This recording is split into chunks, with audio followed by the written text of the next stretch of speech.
और किसान आंदोलन का 34वां दिन है। किसान संगठन दिल्ली की सीमा पर डटे हुए हैं। अब सबको इंतजार है बुधवार का, जब सरकार और प्रदर्शनकारी किसान संगठनों के बीच 7वें दौर की बातचीत होगी। उससे पहले शरद पवार ने आज संयुक्त किसान मोर्चा महाराष्ट्र के किसान नेताओं से मुलाकात की है। किसान नेताओं के मुताबिक शरद पवार ने कहा है कि अगर 30 दिसंबर तक हल नहीं निकला तो तमाम विपक्ष की पार्टियों के साथ बैठक कर किसानों के पक्ष में खड़े रहेंगे। लगातार किसानों का आंदोलन अलग अलग बॉर्डर पर दिल्ली में चल रहा है। संयुक्त किसान मोर्चा के एक सदस्य जो कि अब से थोड़ी देर पहले यहां पर शरद पवार से मुलाकात किया है, इनसे जानने की कोशिश करते हैं कि किस तरीके की बातचीत हुई है शरद पवार से आप लोगों की और आगे का क्या प्लान है। देखिए, हमारा नाम संदीप गिड्डे है, कोर कमेटी सदस्य राष्ट्रीय किसान महासंघ, और हम महाराष्ट्र से है। लास्ट 25 तारीख से लगभग 33 दिन हुए महाराष्ट्र से हम यहाँ पे दिल्ली आंदोलन में पंजाब के किसानों के साथ डटे हुए हैं। और ये सरकार की तरफ से जो भ्रम फैलाया जा रहा है कि पंजाब और हरियाणा का आंदोलन है, तो वैसे नहीं है। तो आज पवार साहब दिल्ली में है, तो इस सिलसिले में हम मिलने को आए, क्योंकि पवार साहब की जो पार्टी है, शिवसेना है, कांग्रेस है, महाराष्ट्र में भारत बंद के दौरान उन्होंने समर्थन दिया था और इस लड़ाई में वो किसानों के साथ में है। तो जायजा उन्होंने भी लिया कि महाराष्ट्र के किसानों का क्या कहना है, इसमें कितना कंट्रीब्यूशन है, क्या है, और कल की जो बैठक होगी तो उसमें क्या रणनीति होगी, सरकार की तरफ से क्या क्या आज तक बातें कही गई है, तो इसके ऊपर भी बातें हो गई है। और उन्होंने भी हमें आश्वासन दिलाया कि 30 तारीख तक, मतलब कल की बैठक अगर कुछ बेनतीजा होती है तो पूरा विपक्ष है, यूपीए के सभी घटक दलों को वो आह्वान करेंगे कि पूरे देश में यह आंदोलन जो है जन आंदोलन के साथ में समर्थन देने के लिए रास्ते पर वो उतर आए।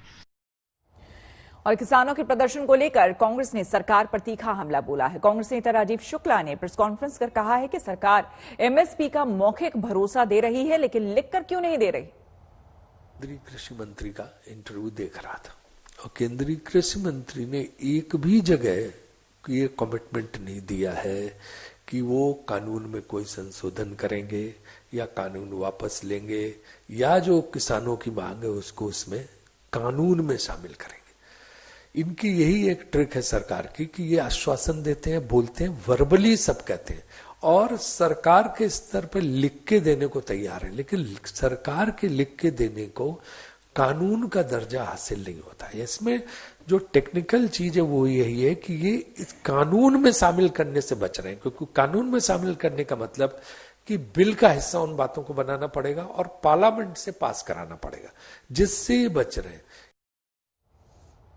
तो एक तरफ विपक्ष का दबाव तो दूसरी तरफ सरकार के दावे। केंद्रीय मंत्री मुख्तार अब्बास नकवी ने कहा है कि जिन लोगों ने किसानों के कंधे पर बंदूक रखकर किसानों को बरगलाया है वो बेनकाब होंगे।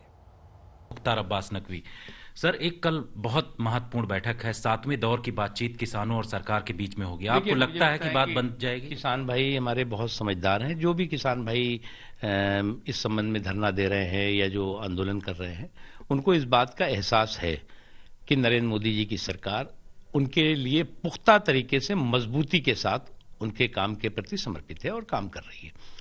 जो भ्रम का माहौल जिन लोगों ने पैदा किया है, जिन लोगों ने क्रिमिनल कॉन्स्पिरेसी का संदूक लेकर के किसानों के कंधों पे बंदूक चलाने की कोशिश की है, वो बेनकाब भी होंगे और शर्मिंदा भी होंगे।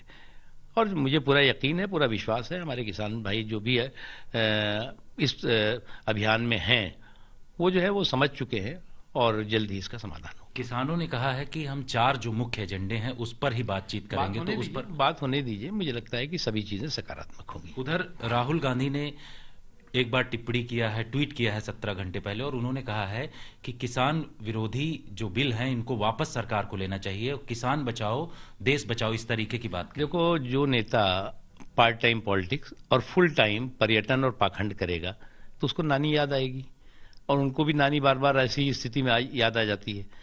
और जो नेता फैमिली फोटो फ्रेम में फिक्स पार्टी का जो नेता जो है वो खुद अपने झोले में कुल्हाड़ी लेके घूमता हो कि कहां पर मौका लगेगा और अपने पैर पे कुल्हाड़ी मार लेंगे,